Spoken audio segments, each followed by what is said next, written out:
So, sa mga hindi pa nakakilala sa akin, ako po si Admin Rich at meron po akong page din sa Facebook, no? Follow niyo po ang aking Facebook page, Admin Rich, at ang aking TikTok, Admin Rich din po. Umpisahan po muna natin ang ating talakayan So, bago po tayo pumunta sa ating topic, no? Usap muna tayo saglit tungkol po sa nangyaring SONA ng ating Pangulo, no? Medyo i-recall lang muna natin yung nangyari pong SONA sa ating Pangulo. Okay, so mga kaibigan, umpisa muna tayo sa good news, no?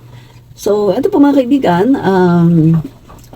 sa pagtupad po ng ating Pangulo, tungkol sa kanyang sinabi, no? Tungkol sa pag-improve ng healthcare access sa Pilipinas, ay, eto mga kaibigan, ang Pangulo natin ay kasama po na nag-distribute na naman ng mga patient transport vehicles. Yan. So itong mga patient transport vehicles na ito mga kaibigan ay syempre ginagamit siya parang kapag mayroong pasyente na kailangang isugod sa hospital or kahit na magpapa-check up, no, at nag-ask itong pasyente na to sa kanyang LGU, yan pwede po yan dyan na gamitin, no, itong mga patient transport vehicles, no? So, ito po mga kaibigan, nag-distribute po ang ating Pangulo kasama po ang PCSO during a program in Dipolog City, Zamboanga del Norte on August 1, 2025. So, ayan mga kaibigan, no? Ayan na naman, ang Pangulo natin ay nasa Zamboanga del Norte. So, everyday po mga kaibigan, makikita natin na ang Pangulo natin ay nasa iba-ibang lugar ng Pilipinas at personal na nag-aabot ng tulong. Hindi po siya katulad ng mga past president na nasa Malacanang lang, natutulog, no, nakakulambo, pagkatapos nandun lang sa Malacanang, pa-petiks-petiks, paupo-upo sa opisina. Hindi po ganito ng ating Pangulong BBM. Ang Pangulo po natin ay palaging on the go. Kita niyo naman yung katawan ng Pangulo natin, parang binata, di ba? Walang katiyan-tiyan kasi active na active mga kaibigan. At talagang clean living, walang sigarilyo, walang bisyo sa pag-inom. Ang inom ng Pangulo ay ano lang, occasional kapag meron lang mahalagang okasyon, no? So, clean living, walang bisyo ang ating Pangulo. Nag-gym, kaya kita mo ang ganda ng build ng kanyang katawan. Pag nakita niyo siya sa personal, mga kababayan, sa edad niya na senior citizen na 67 years old, supposed to be, dapat malaki na yung tiyan niya, di ba? Dapat malaki ang tiyan. Ganyan po kasi mga lalaki. Pag tungtong pa nga lang yung iba nga 35, lumalaki ng tiyan eh. Pero ang Pangulo natin, ang ganda po ng build, ang ganda po ng katawan kasi talagang iniingatan po niya ang kanyang sarili. Lalo na ngayon na siya ay Pangulo na ng Pilipinas. Kasi kailangan po niyang ingatan ng kanyang sarili para din po yan sa sambayan ng Pilipino, di ba? Paano nga naman siya makapagsilbi ng maayos sa sambayan ng Pilipino kung siya ay hindi healthy? Kaya ang Pangulo po natin ay talagang maingat na maingat sa kanyang sarili, no? So, eto po mga kaibigan, a total of 106 PTVs are to be distributed to various cities and municipalities across provinces of Zamboanga del Norte, Zamboanga del Sur, Zamboanga Sibugay, Lanao del Sur, and Isabela City in Basilan.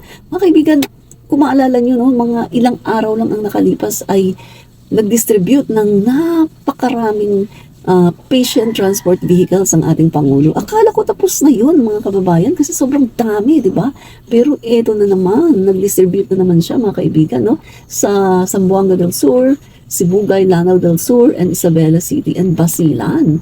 Mga kaibigan, sa pagkakatanda ko, no, pangatlong beses na itong pag-distribute niya.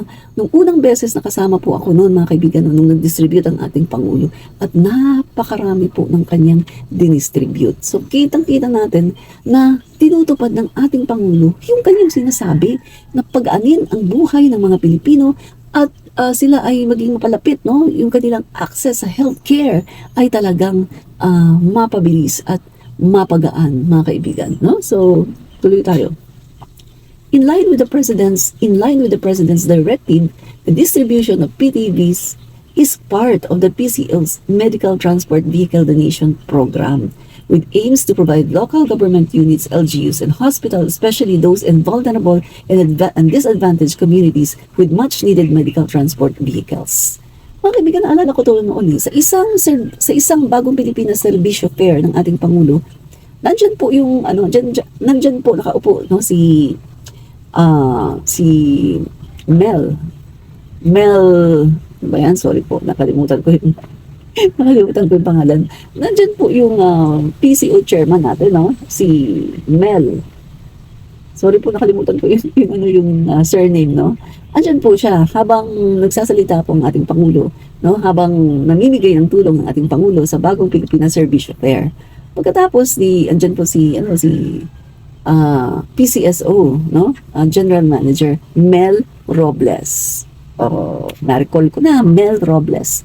Ngayon po, nagsabi po si PBBM, baka naman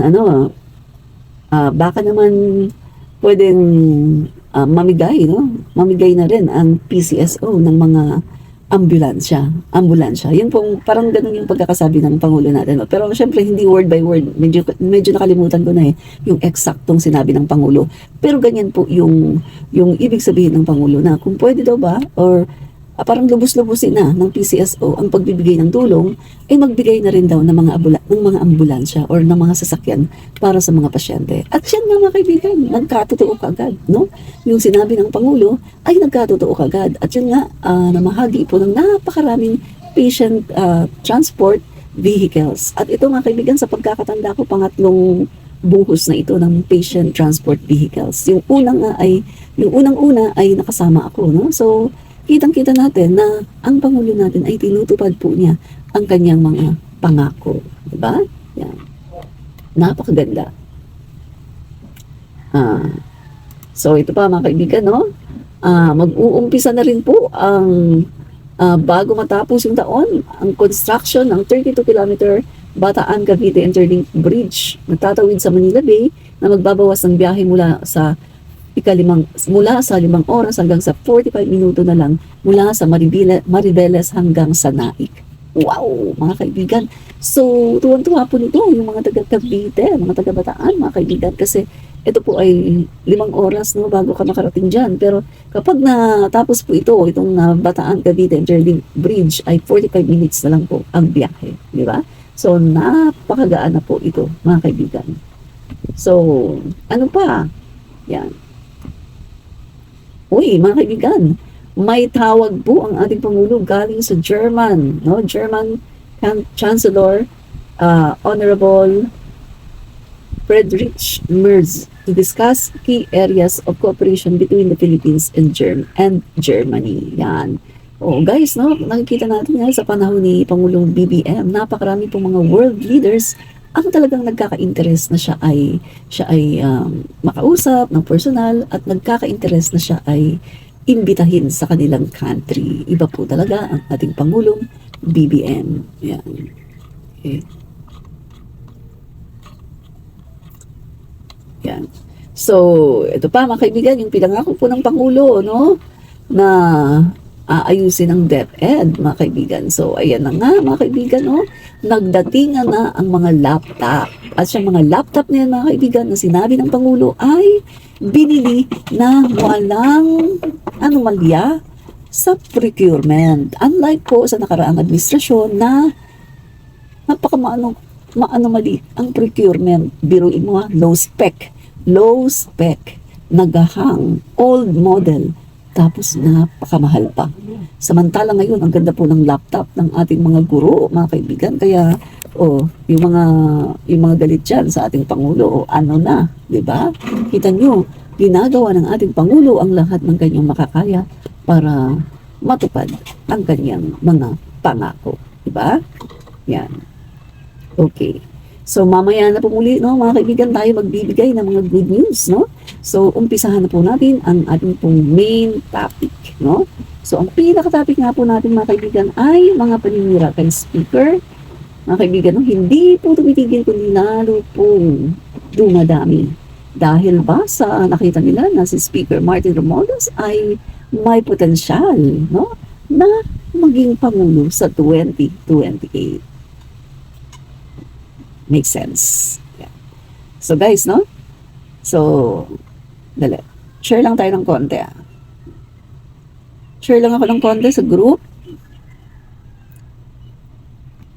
Ganyan naman mga kaibigan Kapag mabunga, take note kapag ang puno ay mabunga, binabato. hindi ka naman babatuhin guys eh. Kung hindi ka mabunga at kung hindi nakikita ng iyong yung mga tao na naiinggit sa iyo, kung hindi nila nakikita na ikaw ay may potensyal na maging pangulo, kung hindi ka nila magiging kalaban sa 2028, hindi ka naman nila pag-aaksayahan ng panahon.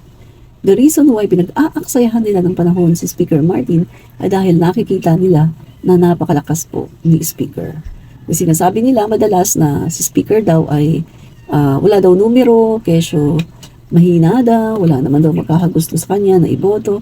Pero the fact, mga kaibigan, na takot sila kay Speaker Martin Romualdez dahil nakikita nila na meron siyang potensyal na maging pangulo sa 2028. Make sense? Yan.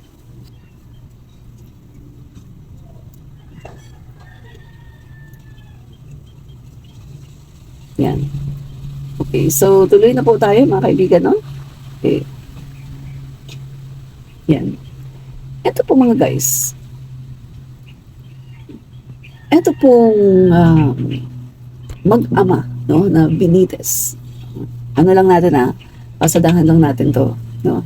Ito pong mag-ama na Benitez ay magkaiba, no?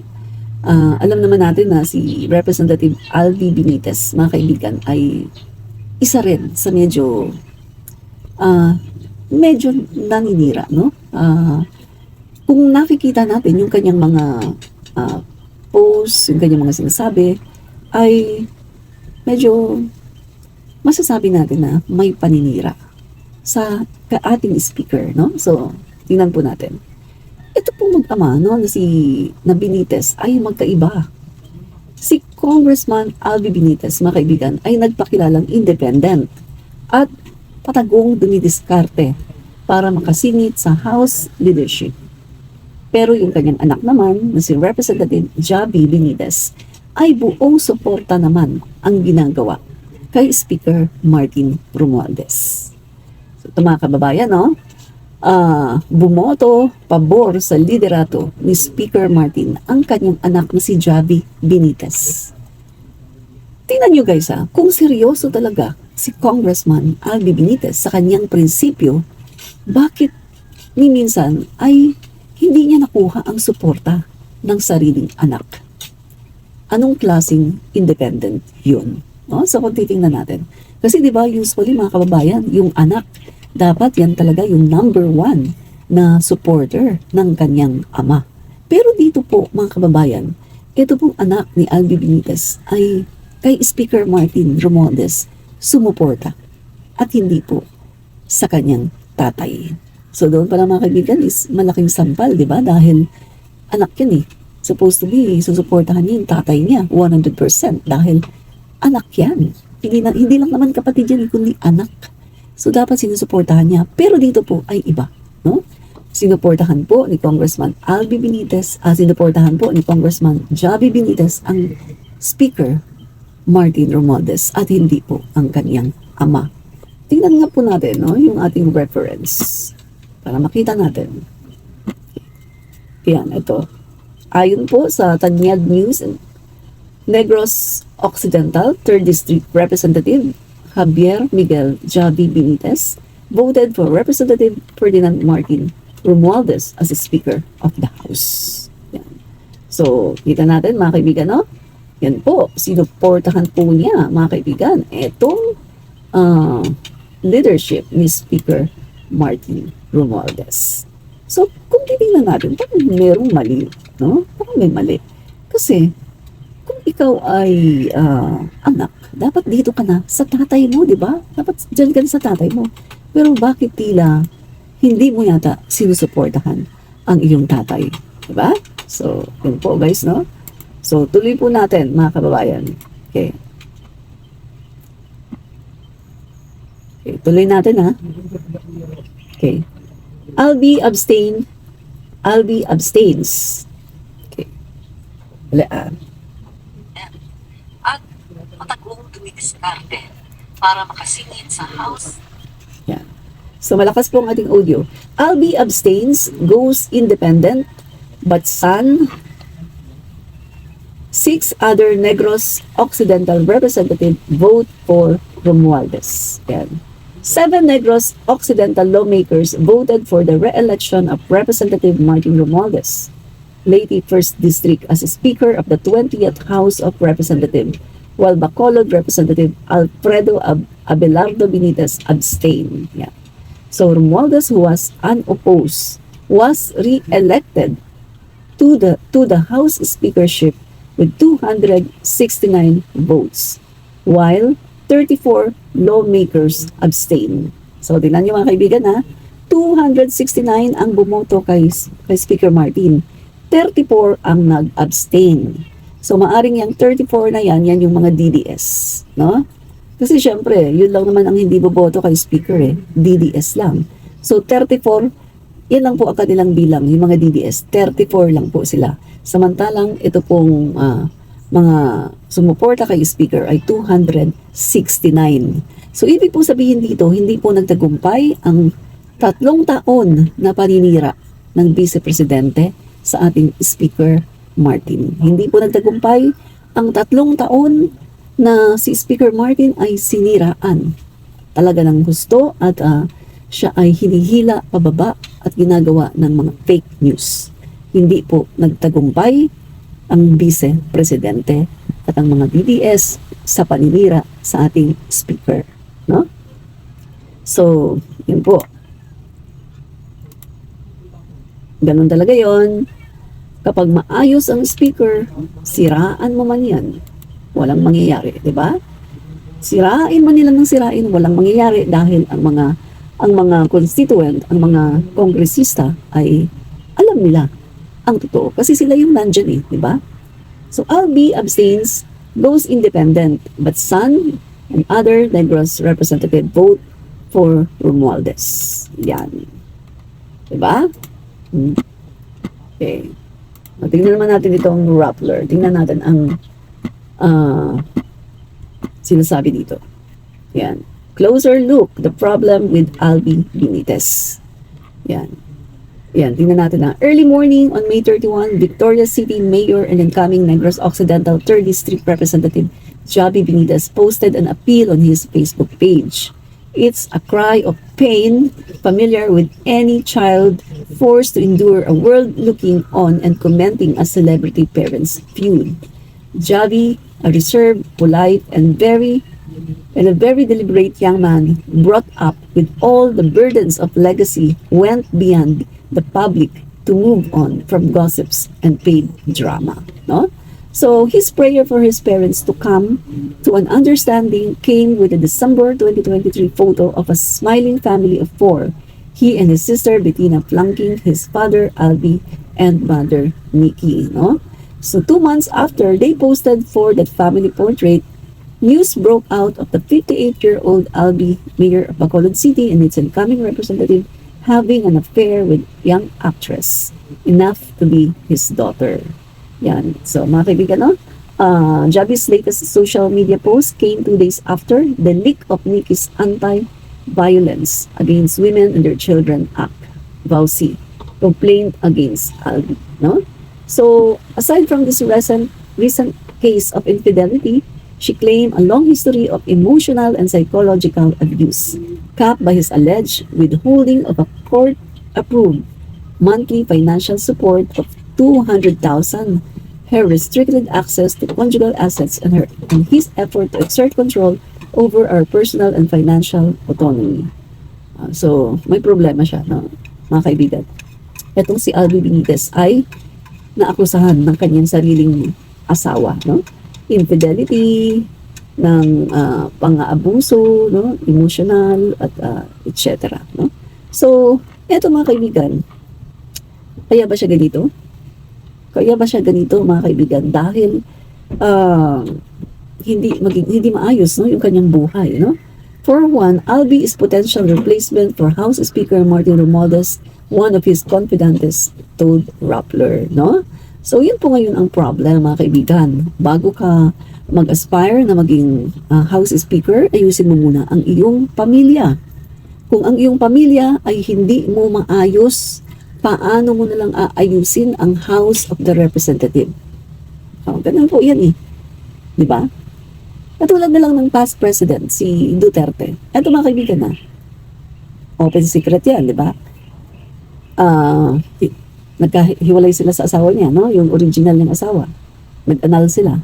Nag-annulment kasi nga siguro hindi na natiis yung pambababae ni Digong. Pagkatapos, si Digong merong kinakasama, no? Si Abansenia.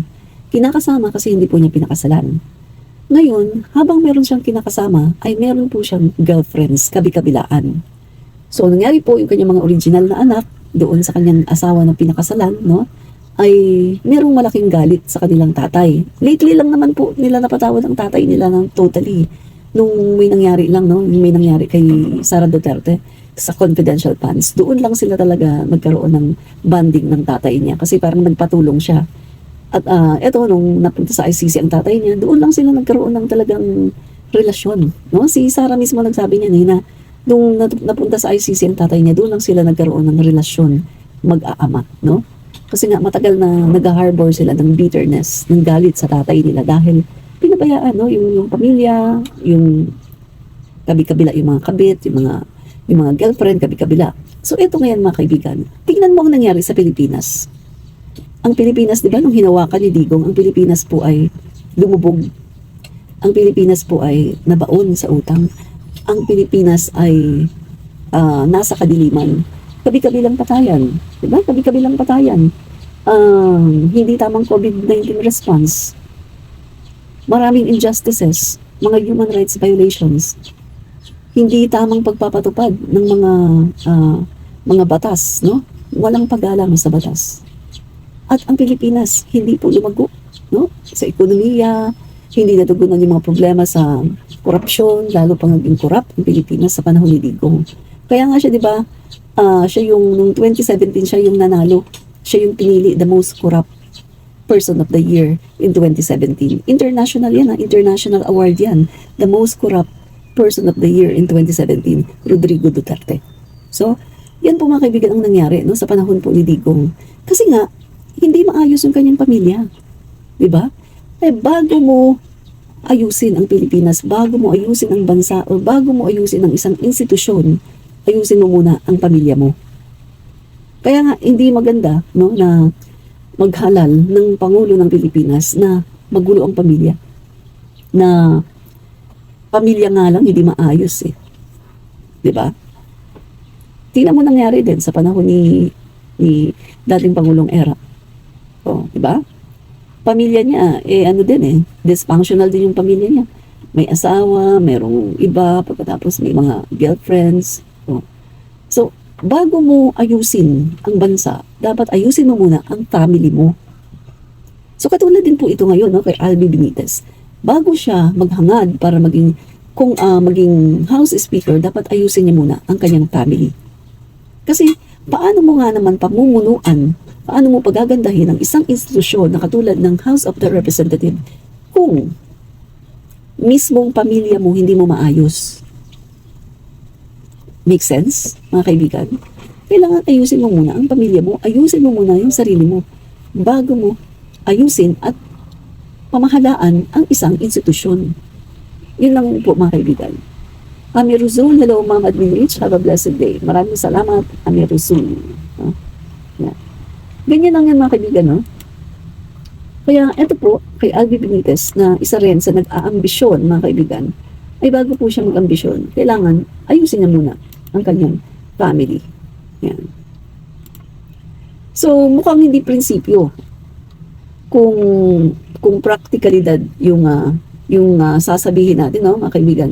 Yung sinabing pagiging independent, mukhang diskarte lang para manatiling relevant sa parehong panig. Correct. Kasi nga naman, pag sinabi mong independent ka, parang ayaw mong pamanig doon sa majority. Ayaw mo rin maging minority. So, mag-independent ka.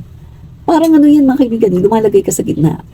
Lumalagay ka sa gitna na ayaw mong ma-offend din yung mga kaibigan mo, mga kasamahan mo na nasa majority. At the same time, ayaw mo din sabihin na nandito ka sa minority. Diba? Para, kumbaga, walang ma-offend, walang magagalit, walang magsasabi na nagtitake side ka. So, independent ka na lang. Yan po yung mga playing safe na tinatawag. Playing safe, hindi po sila makapag-decide sila po ay nag-playing safe na lang. So mag-i-independent na lang sila. Kasi pagdating ng araw, kapag sila ay tatakbo sa isang seat sa gobyerno, ay hinahangad nila na makuha ang suporta ng majority at ng minority. Yan po yan mga kaibigan. Kaya marami po na gumagamit ng salitang independent. Gusto nilang maging independent, no? Hindi sila nagsaside sa majority at hindi rin sa minority. Dito sila independent. Sila yung mga nagiging neutral na tinatawag, no?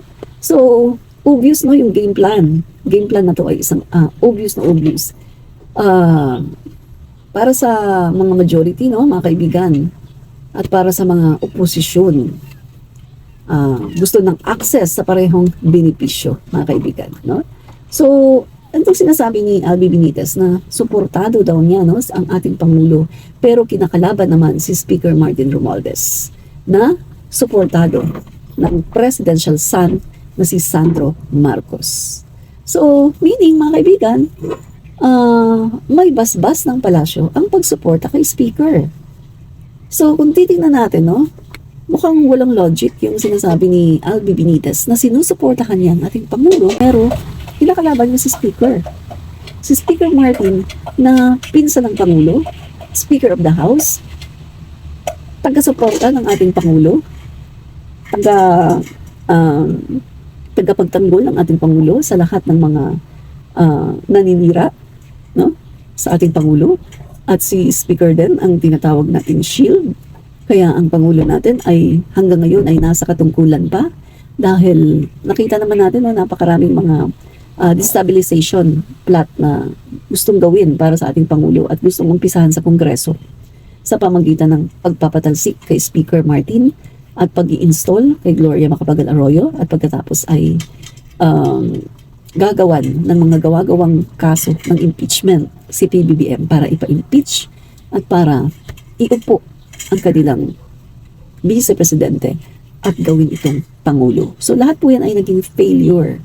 Lahat po yan ay hindi nagtagumpay dahil po dito kay Speaker Martin Romualdez. Siya po ang unang-una na tagapagtanggol ng ating Pangulo. Pero kinakalaban ni Congressman Albi Benitez. So saan mo makikita doon yung kanyang totoong suporta sa ating Pangulo? Hindi totoo ang kanyang suporta sa ating Pangulo. Yan po ang nakikita ng sambayan ng Pilipino. Dahil kung tunay kang sumusuporta sa ating Pangulo, di ba dapat susuportahan mo din si Speaker Martin Romualdez? Bakit ka nag-o-oppose? Bakit ka naninira sa kanya? Di ba?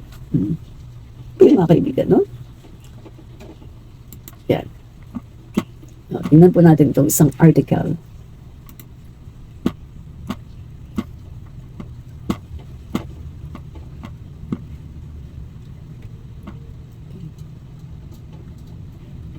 Dali, ang tagal niya magana. Okay. So, yung mga kaibigan, no, huwag nating, bilang mga mamamayang Pilipino, huwag po nating palulusutin yung mga ganitong style, yung mga ganitong strategy, no? Hindi na ito bago sa taong bayan, no? Itong mga ganitong galawan. Silent operators, na kunwari ay critical, no? Pero nakikisalo rin at sumasawsaw sa interest, no, ng mayorya. No? Kung talagang may paninindigan itong si Congressman Albi Benitez, sana ay pinangunahan na niya or pinangunahan na niya ang anak niya sa paglayo sa majority, di ba? Kung talagang meron itong paninindigan, bakit mukhang hindi yata niya sinasabihan ng kanyang anak, no? Na, uy, wag ito, dito na tayo, no? Mag-independent na lang tayo kasi ganito, kasi ganyan, no? Pero mukhang hindi naman ito nangyayari, no? So, kung titingnan natin, wala siyang paninindigan, kundi protection lang ng mga online gambling na business niya. Yan po ang sinasabi dito, mga kaibigan, no, sa article. So, gaano ba ito katotoo, no? So, gaano po kayo ito katotoo, mga kaibigan, na etong si Albi Benitez ay pinoproteksyonan lamang ang kanyang mga online gambling, no? At nasa ilalim ni Speaker Martin Romualdez, parang may laban na mag-ban ang lahat ng online gambling.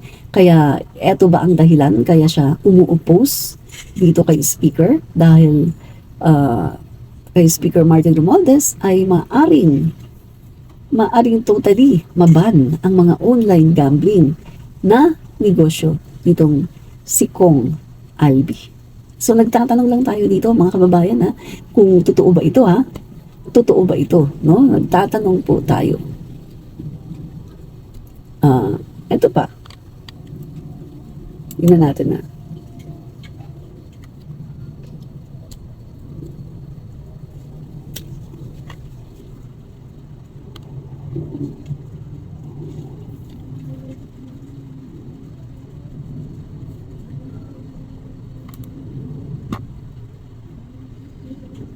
Okay.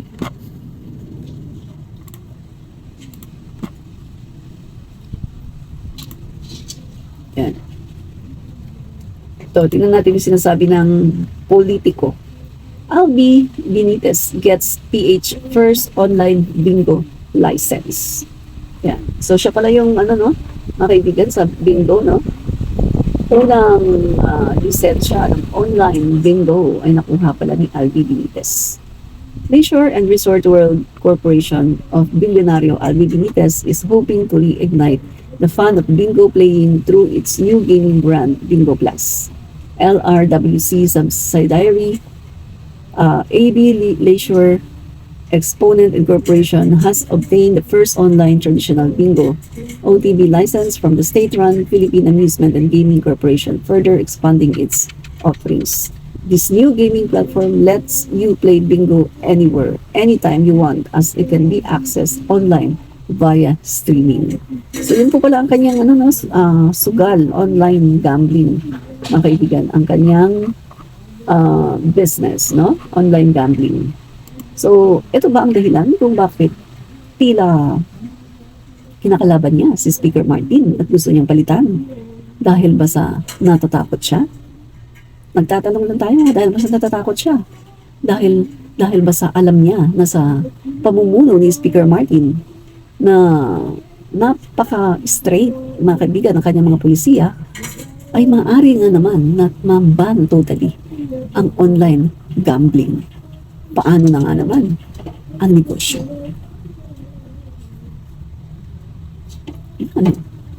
Paano ng negosyo kung maban totally ang online gambling?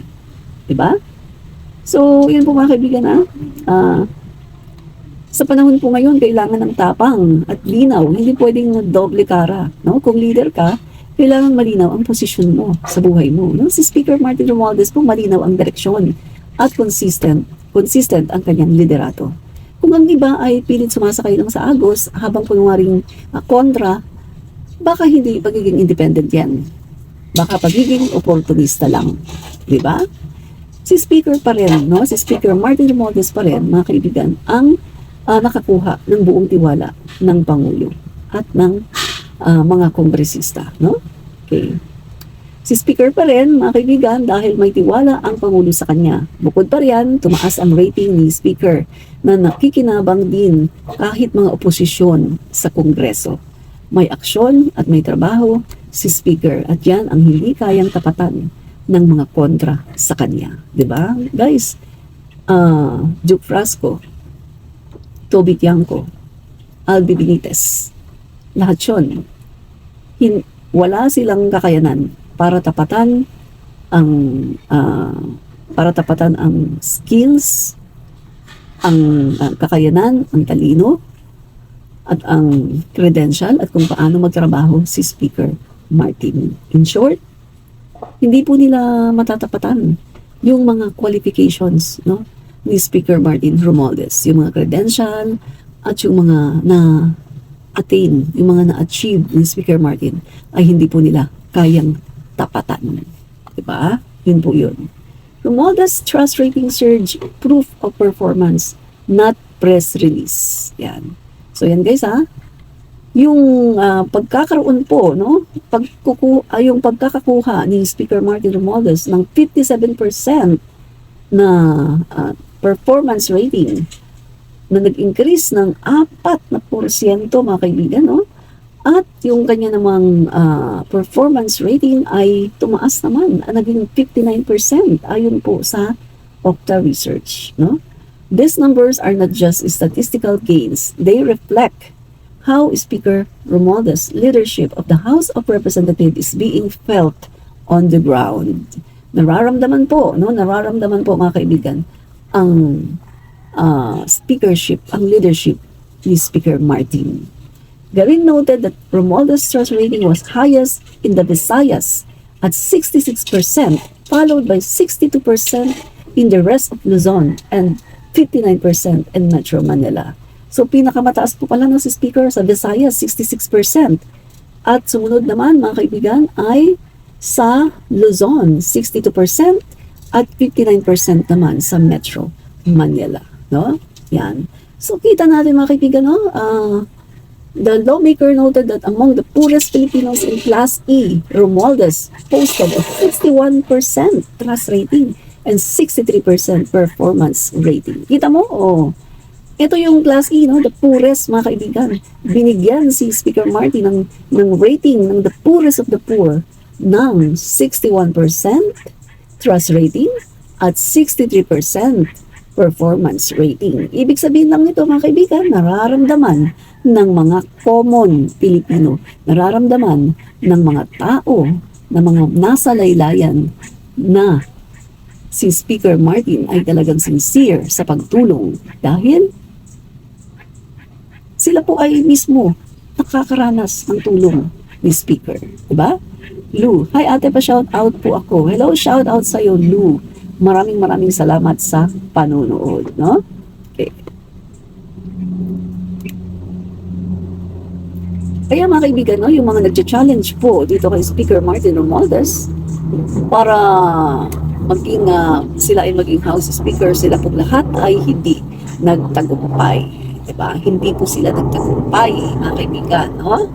So, Speaker Martin Romualdez reaffirms the commitment of the House of Representatives to champion the welfare of Filipino workers. In his message Thursday night during the 102nd birth anniversary celebration of Attorney Democrito T. Mendoza, founder of the Association of the Associated Labor Union Trade Union Congress of the Philippines, he described the late labor leader as a guiding light who stood for justice and compassion in the labor movement at a time when it was not easy to do so.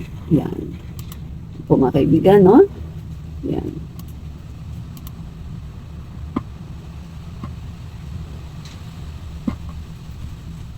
So in short mga kaibigan, ang mga paninira na ginawa kay Speaker Martin ng mga taong ito, Nina Albi Benitez, Duke Frasco, Toby Tionco, lahat ito ay hindi nagtagumpay. Lalong-lalo na yung 3 taon na paninira ng Vice Presidente kay Speaker ay hindi nagtagumpay. Diba? Yan po mga kaibigan.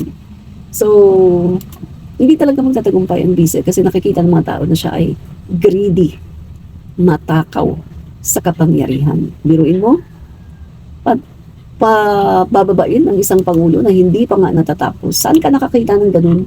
Pabababain mo ang pangulo na hindi pa nga tapos sa kanyang termino. That's greediness. Katakawan sa kapangyarihan. Matakaw sa kapangyarihan. Hindi lang siya matakaw sa confidential funds, matakaw pa sa kapangyarihan. Diba? So wrap up na po tayo mga kaibigan, no? Kita po natin na ang paninira po ni Albi Benitez kay Speaker Martin ay hindi po nagtagumpay, na kahit hindi siya bumoto kay Speaker Martin, independent lang siya, pero yung anak niya mga kaibigan, si Javi Benitez, ay full support kay Speaker Martin Romualdez. Ang sabi ko nga, bago mo pamunuan or bago kang mag-ambisyon para mamuno sa isang ahensya ng gobyerno, katulad ng House of the Representatives, kailangan ayusin mo muna yung pamilya mo. Dahil yan ang magiging batayan para sa isang leader. Ang isang leader, dapat maayos ang pamilya.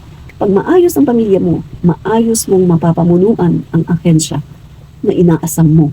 Pero kung ang pamilya mo nga lang hindi mo maayos, magulo, dysfunctional, aba, huwag ka nang mag-ambisyon. Pamilya mo nga hindi mo maayos. Ito pa kaya? Itong House of the Representative pa kaya? Katulad lang yan ng bansang Pilipinas. Kung yung pamilya mo nga hindi mo maayos, Pilipinas pa. Kita mo nangyari kay Digong. Diba? Oh, disaster. Kasi yung pamilya niya, hindi nga niya maayos. Tapos nagpresidente. O, nangyari? Disaster.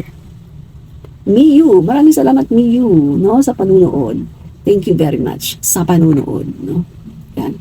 So mga kaibigan, no, ganyan na lang muna tayo. Babalik po tayo mamaya for another live. Bye-bye. Ito po muli sa Admin Rich 5 Fake News. Expose the truth. Bye! Admin Rich.